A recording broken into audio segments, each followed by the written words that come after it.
Kali ini Denis Dontol habis jajan dari warung Mbah Yul.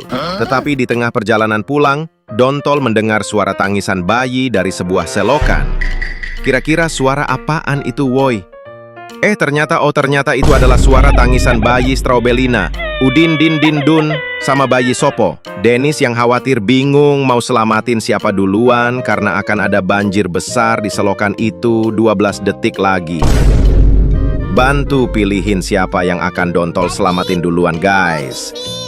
Yang pertama selamatin bayi, Udin din din dun terlebih dahulu.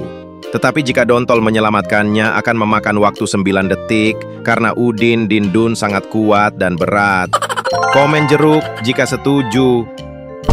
Yang kedua selamatin bayi Sopo dulu, tetapi ini akan memakan waktu lebih dari 12 detik karena Sopo gendut dan berat dan akan memakan semua jajanan Dontol, oi.